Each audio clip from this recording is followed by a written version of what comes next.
Hello students, let us understand one more interesting concept जो कि exam point of view बहुत बहुत बहुत इंपॉर्टेंट होने वाला है, that is law of DMU, diminishing marginal utility and it's exceptions. ठीक है, सबसे पहले हम डीएमयू, दैट इज डीएमयू का आपको पता है डिमिनिशिंग मार्जिनल यूटिलिटी। आपको पता है utility which is derived from last unit of a commodity, utility which is derived from last unit of the commodity, उसको हम क्या बोलते हैं? Marginal utility. यानी ऐसी यूटिलिटी जो लास्ट कमोडिटी से हमें डिराइव्ड होती है ना, वो हमारी क्या होती है? Marginal utility. सपोज यहाँ पे देखिए यूनिट्स हमें एक टेबल दिया है, टेबल के अकॉर्डिंग यूनिट कितना है? यूनिट 1 2 3 4 5 6 7। मार्जिनल यूटिलिटी क्या है? 10 8 6 4 2 0 एंड -2। तो हम एक ग्राफिकल रिप्रेजेंटेशन देख रहे हैं। ग्राफिकल रिप्रेजेंटेशन में सबसे पहले आप देख सकते हैं कि देखिए मैंने एक्स एक्सिस क्या रिप्रेजेंट कर रहा है? एक्स एक्सिस क्या रिप्रेजेंट कर रहा है? एक्स एक्सिस रिप्रेजेंट कर रहा है यूनिट्स ऑफ कमोडिटी। क्या रिप्रेजेंट कर रहा है? Unit of commodity. Y axis क्या रिप्रेजेंट कर रहा है? वाई एक्सिस रिप्रेजेंट कर रहा है मार्जिनल यूटिलिटी। ठीक है, अभी ग्राफिकल रिप्रेजेंटेशन हम करेंगे with the help of this. अभी आप देखेंगे यूनिट 1 पे, यूनिट 1, ठीक है, I just change the marker. Okay, unit 1 पे देखेंगे आप मार्जिनल यूटिलिटी कितनी है? 10 है ना? 10 पे करता हूं, ये देखिए यूनिट 1 पे 10 है। नेक्स्ट यूनिट 2 पे कितनी है? यूनिट 2 पे है 8। ओके, यूनिट 3 पे कितनी है? यूनिट 3 पे है 6। यूनिट 4 पे कितनी है? यूनिट 4 पे है 4। यूनिट 5 पे कितनी है? यूनिट 5 पे है 2। यूनिट 6 पे कितनी है? यूनिट 6 पे है 0। यूनिट 7 पे कितनी है? यूनिट 7 पे -2। यानी आप देख रहे हैं एक्स एक्सिस को इंटरसेक्ट कर रहा है, तो इसके एक फ्री हैंड कर्व बनाएंगे हम, है ना? ये बहुत इजी चीज है। चलिए यहां से स्टार्ट करते हैं, यहां जा रहा है माइनस में। ओके, हमने कर्व भी ड्रॉ कर ली। क्या नाम देता हूं इसको? MU curve. अभी इसके हिसाब से बहुत सिंपल चीज है। क्या सिंपल चीज है? आप देख सकते हैं, दैट इज सबसे पहले क्या हो रहा है? MU curve slopes. कहां स्लोप्स हो रही है? आप देख सकते हैं कहां स्लोप हो रही है? डाउनवर्ड। स्लोप्स डाउनवर्ड फ्रॉम, कहां से स्लोप हो रही? From left to right, from left to right, downwards from left to right. उसके बाद जितना हम एडिशनल कमोडिटी कंज्यूम कर रहे हैं, तो मार्जिनल यूटिलिटी क्या हो रहा है? गिर रहा है ना? एट एडिशनल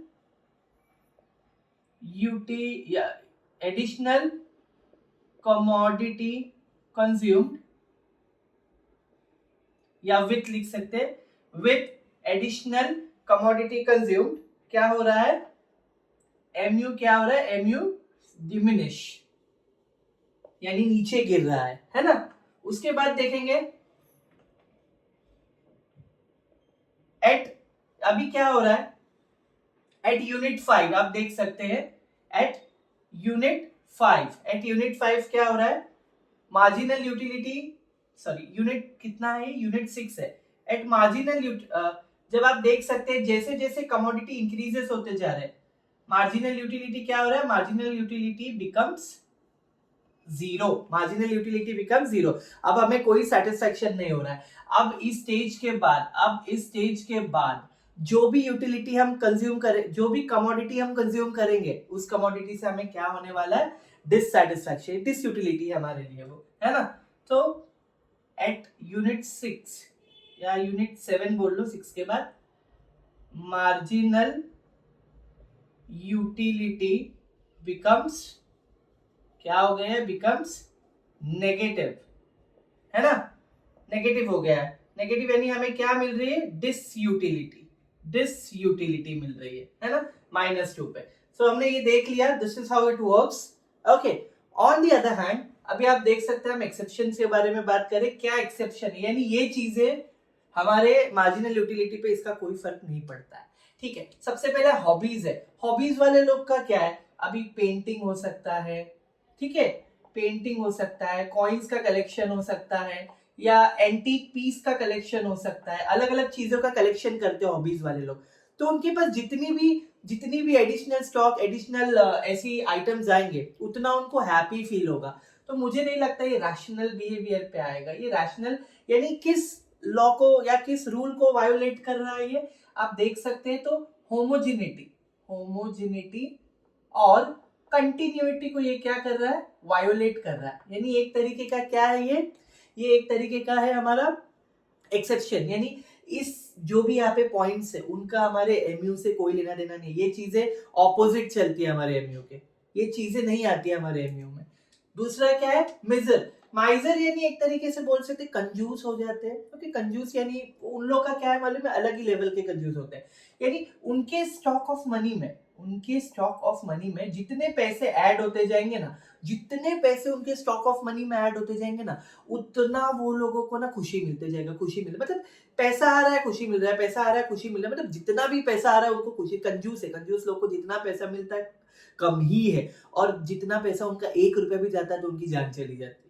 सो ये लोग भी हमारे एक्सेप्शन में आते हैं, नहीं हमारे एमयू के परव्यू में नहीं आते हैं। Third is addiction.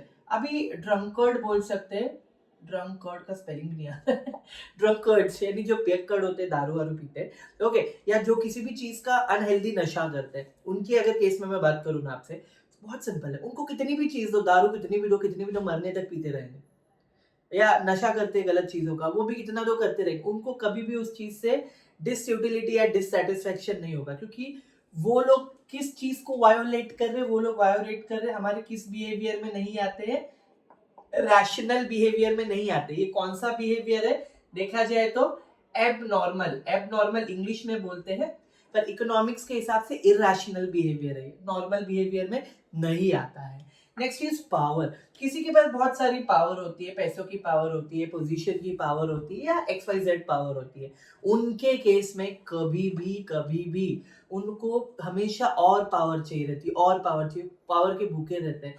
तो ऐसे लोग के केस में भी क्या होता है, ये जो अजम्पशन है, अजम्पशन ऑफ रैशनैलिटी, वो क्या होती है यहाँ पे मिसिंग होती है। यानी ऐसे लोग भी एबनॉर्मल है, जितनी पावर मिले कम है।